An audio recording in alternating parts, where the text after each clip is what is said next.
Hutan terlihat tenang dan sejuk, tapi siapa sangka di balik lebatnya hutan, terkandung kisah misteri yang bikin suasana mencekam. Berikut kejadian misteri yang terjadi di Alas Purwo, Jawa Timur. Suatu pagi yang cerah, 6 turis asal Amerika memasuki kawasan Alas Purwo di Banyuwangi, Jawa Timur. Mereka adalah para backpacker, 3 perempuan dan 3 laki-laki, yang tengah menjelajahi Indonesia untuk mencari tempat-tempat eksotis. Dengan kamera menggantung di leher dan ransel besar di punggung, mereka melangkah penuh semangat, diselingi canda tawa. Namun, ada satu hal yang luput mereka perhatikan, sebuah papan peringatan yang menegaskan larangan bertindak tidak sopan di wilayah tersebut. Mereka menganggapnya hanya sekadar formalitas, seperti halnya di banyak tempat wisata lain yang pernah mereka kunjungi. Setelah berjalan cukup jauh ke dalam hutan, mereka tiba di sebuah padang rumput luas yang dikelilingi pohon-pohon besar dengan akar menjuntai ke tanah. Tempat itu tampak seperti surga tersembunyi. Tanpa berpikir panjang, mereka memutuskan untuk berkemah di sana, membangun tenda, dan menikmati keindahan alam. Ketika malam tiba, suasana berubah menjadi pesta.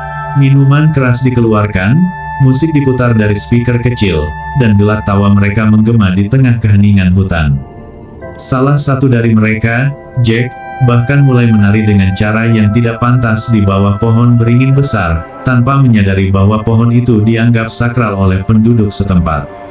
Suasana yang berubah mencekam, udara malam perlahan berubah. Angin yang tadinya lembut menjadi dingin dan menusuk. Anna, salah satu turis perempuan, merasa ada sesuatu yang aneh. Ia merasa diawasi, seperti ada sepasang mata yang terus mengintai dari balik kegelapan pohon. Namun, saat ia menoleh, tidak ada siapapun. "Aku merasa ada sesuatu yang tidak beres," gumamnya dengan suara gemetar. "Sudahlah Anna, kau terlalu banyak minum," sahut Risa, salah satu temannya, sambil tertawa. Jam menunjukkan tengah malam, suasana yang tadinya penuh tawa berubah menjadi sunyi. Musik dari speaker tiba-tiba terhenti, lampu senter mereka berkedip-kedip sebelum padam total. Dalam kegelapan, hanya suara burung hantu dan desir angin yang terdengar. Kemudian, satu persatu dari mereka mulai menghilang tanpa jejak, meninggalkan tenda yang kosong dan gelap. Pagi yang menegangkan. Keesokan paginya, Pak Wiryo, seorang pemandu wisata lokal, sedang membawa sekelompok wisatawan ke kawasan hutan Alas Purwo. Di tengah perjalanan, ia menemukan area kemah yang berantakan dengan peralatan berserakan. Namun, tidak ada tanda-tanda keberadaan ke-6 turis tersebut. Mereka pasti melakukan sesuatu yang melanggar aturan, gumam Pak Wiryo dengan raut wajah tegang.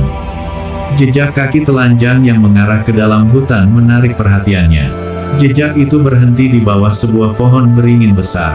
Salah satu wisatawan yang bersamanya bertanya, "Jejak siapa ini, Pak?"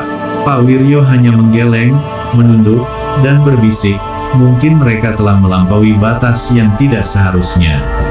Tiba-tiba, terdengar suara tawa lirih dari dalam hutan. Suara itu terdengar aneh, seperti gema yang jauh, namun terasa begitu dekat. Pak Wiryo langsung berdiri tegak. "Kita harus pergi sekarang," katanya tegas. Berita tentang turis yang hilang segera menyebar di desa. Kepala desa memanggil Pak Wiryo dan seorang dukun tua bernama Mbah Sastro untuk mencari solusi. Mereka membawa sesaji berupa kembang 7 rupa, air kelapa muda, dan dupa. Dengan hati-hati, mereka kembali ke lokasi kejadian. Sesampainya di bawah pohon beringin besar, suasana terasa mencekam. Angin berhenti bertiup, dan suara alam seolah terhenti. Mbah Sastro mulai membakar dupa dan membaca mantra, memohon izin kepada penghuni hutan. "Tunjukkan mereka pada kami, wahai penghuni alas," bisik Mbah Sastro. Dari balik pepohonan, perlahan muncul 6 sosok.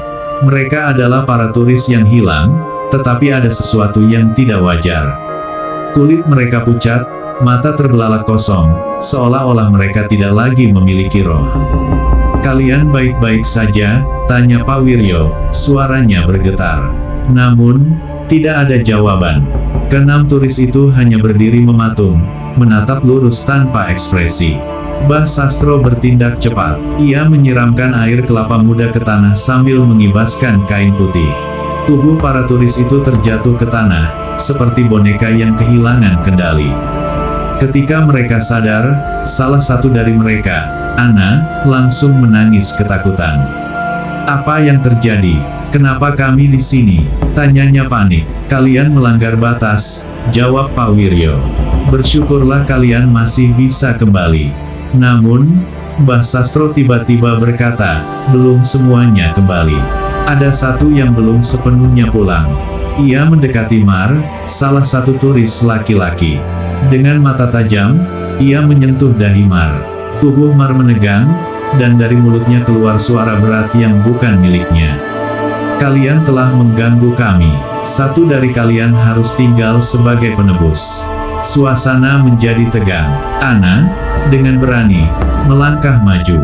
"Kalau begitu, biarkan aku yang tinggal," katanya, suaranya gemetar. "Tidak," seru Trisa. Namun, Mbah Sastro mengangkat tangan, memberi isyarat agar semua diam. "Ini bukan keputusan yang bisa diambil sembarangan," katanya. Setelah negosiasi panjang dengan penghuni hutan, akhirnya mereka setuju untuk melepaskan ke-6 turis tersebut. Namun, sebelum pergi, Mbah Sastro memperingatkan mereka, jangan pernah kembali ke sini. Ini adalah pengampunan terakhir. Ke-6 turis itu akhirnya meninggalkan desa dengan selamat. Namun, ada rasa takut dan penyesalan mendalam di hati mereka. Mereka memberikan sumbangan kepada desa sebagai bentuk permintaan maaf dan ucapan terima kasih. Saat mobil mereka menjauh, Pak Wiryo menoleh ke arah hutan.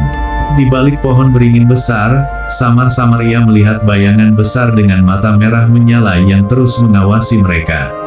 "Semoga semuanya telah selesai," gumam Pak Wiryo. Mbah Sastro hanya menjawab pelan, "Alas Purwo tidak pernah melupakan siapa yang datang dan pergi." Hutan dan tempat keramat memiliki energi yang tidak selalu terlihat oleh manusia. Hormatilah setiap tempat yang kamu kunjungi, dan jangan pernah bertindak sembrono. Keselamatan bukan hanya tentang perlindungan fisik, tetapi juga rasa hormat dan ketulusan hati.